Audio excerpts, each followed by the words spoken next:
కడప జిల్లా పులివెందుల నియోజకవర్గంలోని వేంపల్లి మండలం చింతల మడుగుపల్లి గ్రామంలో బుడ్డశనగ రైతుల సమస్యలను రాజ్యసభ మాజీ సభ్యులు కాంగ్రెస్ పార్టీ రాష్ట్ర media chairman doctor Narreddy Tulasireddy పరిశీలించారు.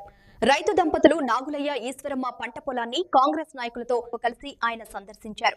ఈ సందర్భంగా రైతులు తమకు ఎదురవుతున్న ధరల సమస్యలు, ఎరువుల ఖర్చులు, మార్కెట్లో జరుగుతున్న అన్యాయాలపై తులసిరెడ్డి దృష్టికి తీసుకొచ్చారు. దీనిపై స్పందించిన ఆయన రాయలసీమ, ప్రకాశం జిల్లాల్లో రబీ సీజన్లో బుడ్డశనగ ప్రధాన పంటగా లక్షల ఎకరాల్లో సాగు జరుగుతుందని తెలిపారు. ఈ ఏడాది దిగుబడి బాగా వచ్చినప్పటికీ సరైన ధర లేక రైతులు తీవ్రంగా నష్టపోతున్నారని అన్నారు. అందుకొట్టిన దానికి టిప్పుకు 10,000 అయింది. 3 సార్లు కొట్టినాము.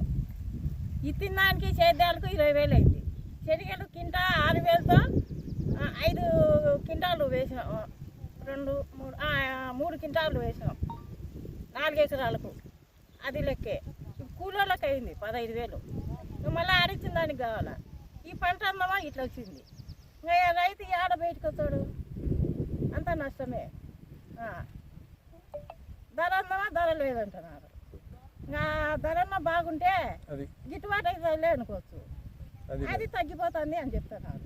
ప్రస్తుతం మనం కడప జిల్లా పులివెందుల అసెంబ్లీ నియోజకవర్గం వేంపల్లె మండలం చింతలమడుగుపల్లె గ్రామ పరిధిలో నాగులయ్య, ఈశ్వరమ్మ వీరికి చెందినటువంటి బుడ్డశనగ పంట పొలంలో ఉన్నాం.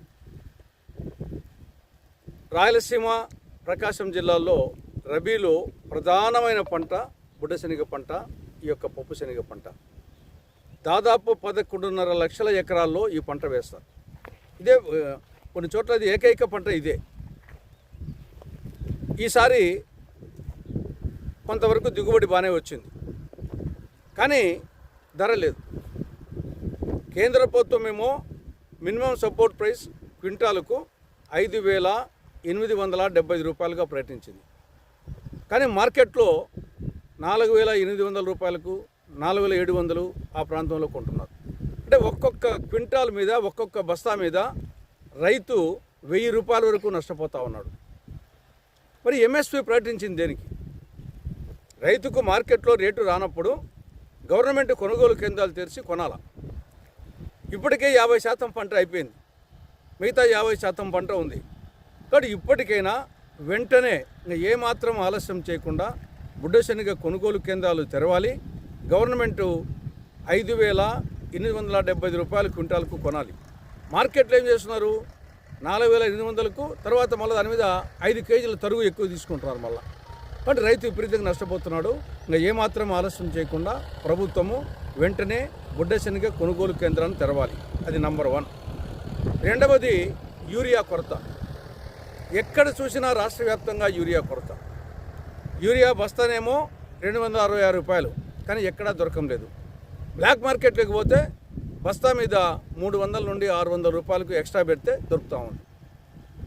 కాబట్టి ఒకవైపు గిట్టుబాటు ధర లేకుండా ఒకవైపు యూరియా బ్లాక్లో కొనాలంటే రైతు ఎక్కడి నుండి కొంటాడు? వరికి కానీ, జొన్నకు, మొక్కజొన్నకు, అరటికి, నూగుకు ఇది ప్రధానంగా ఇప్పుడు యూరియా అవసరం, కానీ కొరత తీవ్రంగా ఉంది. మూడవ అంశం రసాయనిక ఎరువులు ధరలు విపరీతంగా పెంచారు. కేవలం ఈ 6 నెలల్లోనే 2 సార్లు పెంచారు. మ్యూరేట్ ఆఫ్ పొటాషియం 6 నెలల కిందట 50 కేజీల బస్తా 1,400 రూపాయలు ఉంది. ఇప్పుడు 1,850 రూపాయలు. 14, 35, 14 6 నెలల కిందట 1,450 రూపాయలు ఉన్నది. ఇప్పుడు 2,150 రూపాయలు. అంటే ఒక్కొక్క బస్తా మీద 500, 600, 700 రూపాయలు పెరిగింది. కాబట్టి గిట్టుబాటు ధర లేకపోవడము, యూరియా కొరత, రసాయనిక ధరలు పెరగడము రైతును ఎడాపెడా మొత్తం సమస్యలను చుట్టుకున్నాయి. కాబట్టి ఈ నేపథ్యంలో కాంగ్రెస్ పార్టీ 3 డిమాండ్లు. ఇక ఏమాత్రం ఆలస్యం చేయకుండా వెంటనే బుడ్డశనగ కొనుగోలు కేంద్రాలు ఏర్పాటు చేయాలి. రెండవది యూరియా కొరత లేకుండా చూడాలి.